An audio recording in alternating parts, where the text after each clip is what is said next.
Margaret North.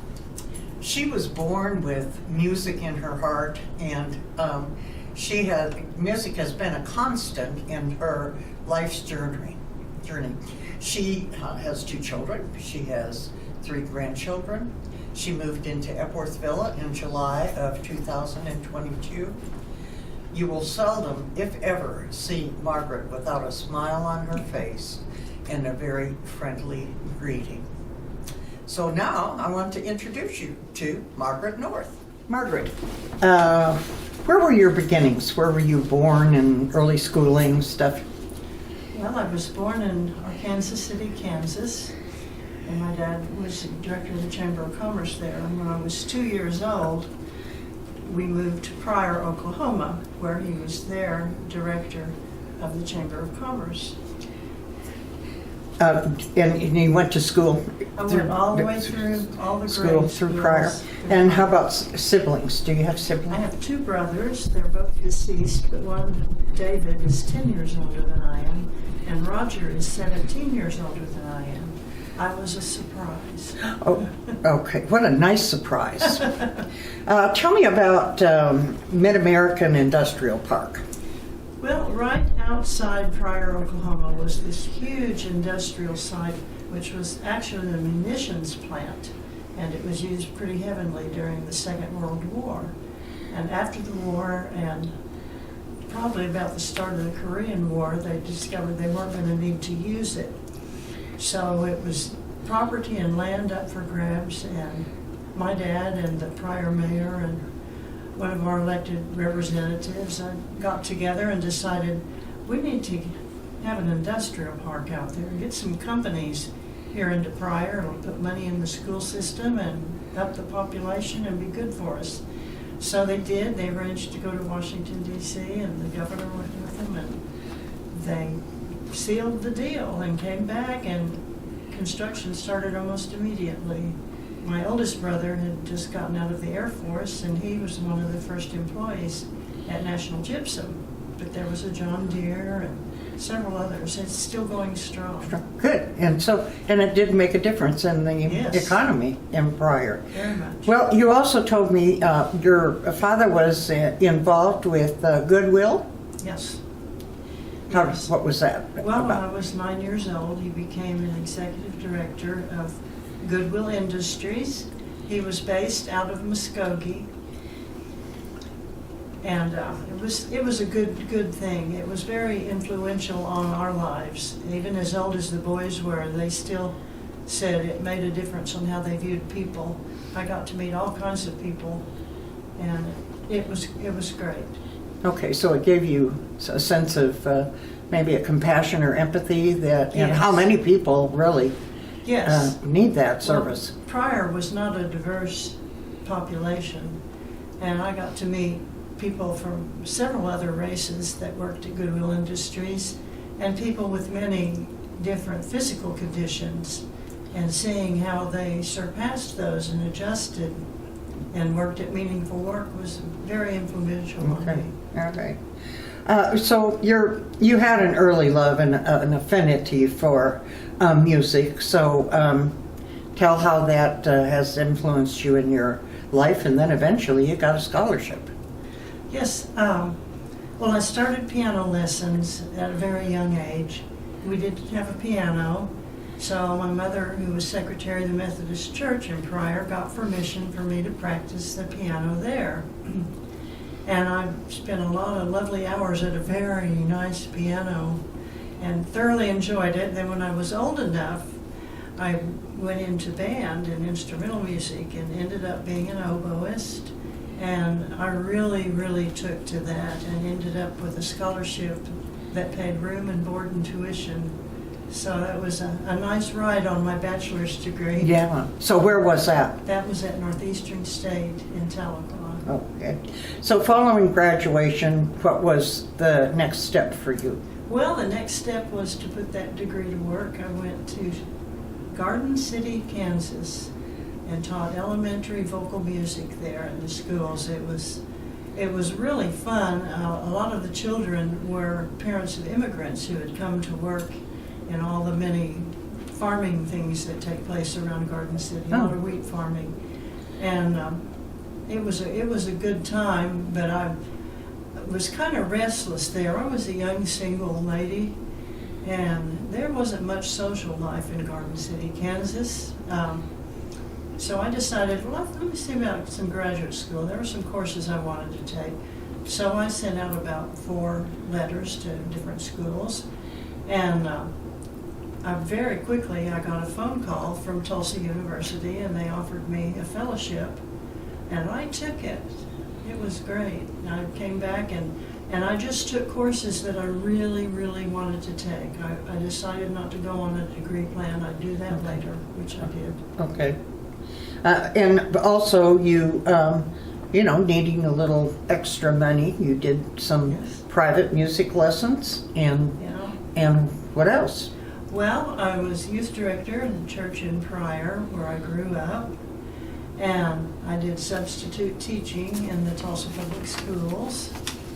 And Busy schedule. it was a busy schedule, but I didn't notice it was busy. It was fine. Okay. When did you meet your husband, and how did you meet him? Well, I was taking using the very last of my fellowship money, taking a night class at TU. And I had changed employment then. I was head teacher at a year-round Head Start center. And I was coming in from class, and I hadn't been home from going from work to class, and I had all this stuff, and it was just starting to rain. And so I ran into the laundry room, and there was the security guard and Bob standing there visiting, and they said hi, and that's about all there was to it, I thought. But I found out later that Bob told the security guard, "I want to meet those legs." So, And sorry if that's offensive to oh, anybody. no, but I think it's funny. I shouldn't think so. And And where was he when going to meet those legs? Well, they arranged with the manager of the apartment complex for her to call Bob when I came in to pay my rent. And that's what he did, and that's all it took. And you had a rather short courtship, I understand. It was. We met each other in September, got engaged in November, and were married in March. Yeah. Yeah. And if he had lived just a little bit longer, we'd have had 40 years of marriage. Mhm. And it was very good. Good. That's wonderful. Okay, so children came along. Yes, son Justin was born in 1975, and my daughter Kathy was born in 1980. Yes, and Justin is Justin is a physician. He's a radiologist. He's with OU Physicians.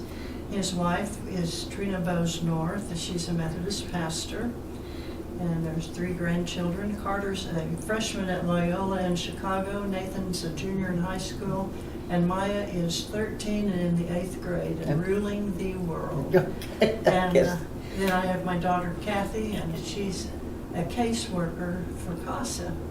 And what is CASA? Well, she's in charge of recruitment of CASA volunteers, and CASA is court-appointed special advocates, and it's for children who are in the foster system, mainly being present on any court dates that involve anything with a foster child. They want to have a CASA person there, but they also establish a relationship with the foster family. Kathy's also doing for DHS a lot of evenings and weekends spent doing case studies on people who are wanting to be foster parents. So the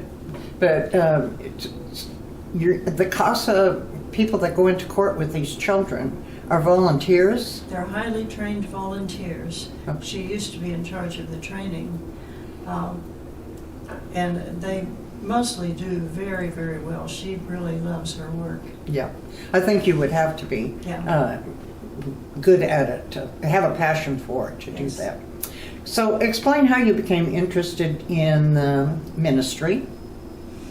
Well, my children were little, and as they grew a little older, I thought, oh, maybe I ought to try teaching again. So I did some substitute teaching in the Broken Arrow Public Schools. And toward the end of the school year one year, one of the principals called me and said, we are going to have an opening for our elementary vocal music person. And he said, I would really like for you to apply. So I did, and we began interviews and things like that. Well, in the meantime, I was the choir director at St. Stephen's United Methodist Church, where we were members. And I really loved it, and they'd asked me to develop a music program, so that was totally underway. And I had 2 children's choirs that met after school. They'd come at 4 o'clock on Monday and on Tuesday. And I was having just about the last interview with this principal, and he said, I need to tell you about the requirements for when you're to be here, actually, at the school. You need to be here by 8 o'clock, and you may not leave until 4:30. And I said, well, I can't do that. And he said, why not? And I said, I have a children's choir on Monday and a children's choir on Tuesday, and we're just getting this going great. I don't want to make an interruption in that. And he said, this is hard and fast.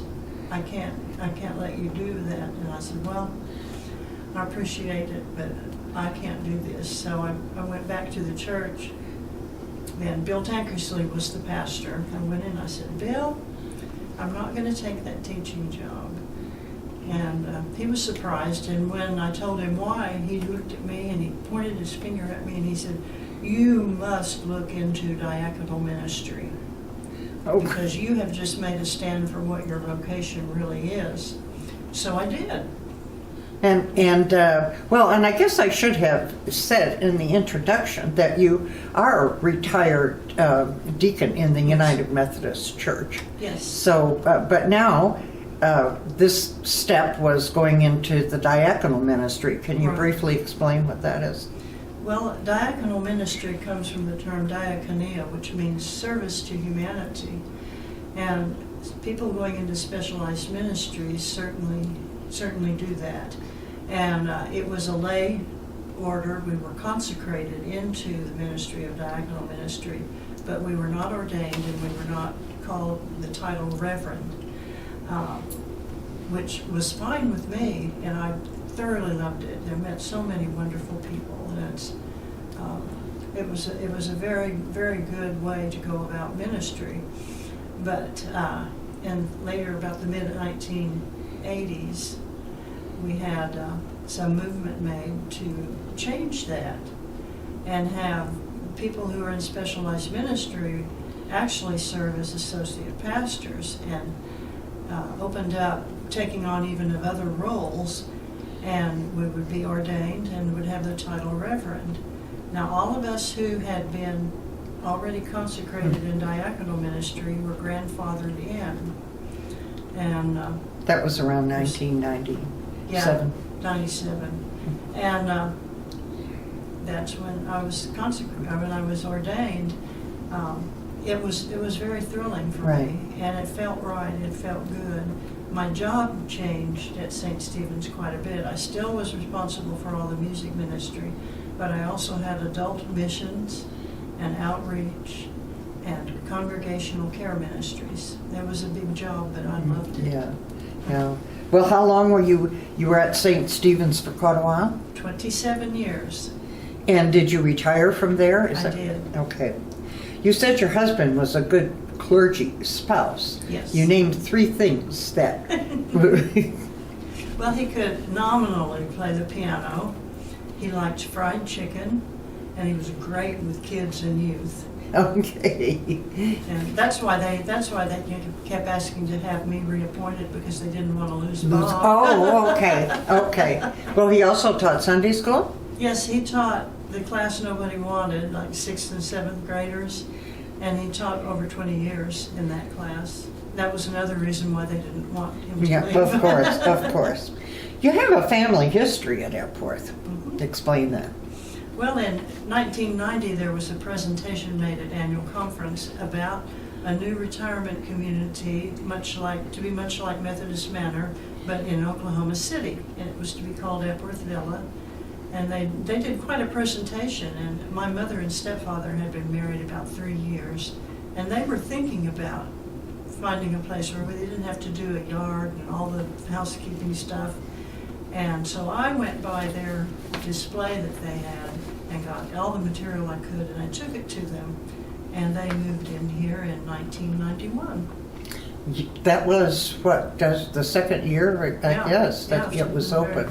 she Well, was- your mother has a real history with the United Methodist Church, Yes. does she not? Yeah, she was the secretary at the church in Pryor for 33 years. And when she and Charlie married, she moved to Edmond and retired from that. She was 74 when she retired. I knew them. Wonderful. Well, are you continuing your involvement with music here at Epworth? Yes, I'm singing in Villa Voices, that's just fun. It's really fun. I'm enjoying it a lot. I play in a handbell choir at First Methodist in Edmond, where I go to church. So that's enough. Well, did you mention that you did the handbells in St. Stephen's too? Was that part of your Yes. curriculum? Oh, the people just latched onto that like crazy. I had set up a sign-up thing for rehearsal times to see if we were going to have any people that really wanted to do it after we'd done all this. And I ended up with 5 groups, a junior high, a senior high, a daytime ladies, and 2 adult groups, one on Tuesday night and one on Sunday night. I did have a volunteer who directed 2 of those, so I only did 3. Okay. Well, you have a companion living with you here. What is his name? He's a rescue dog, little white schnauzer, and his name is Johann Sebastian Bark. And that's a lot. Is that what you have to say every time you call him? No. What do you call him? No, just call him Johann. Oh, you call him Johann. I wondered if you called him Bark. No. No, he does enough of that on his Oh, own. okay. Well, your life seems to be one of contentment and Yes. happiness. And when I hear your story, it reminds me of the scripture, "Well done, good and faithful servant." So, Thank Margaret, you. thank you so much for your story. You're very welcome.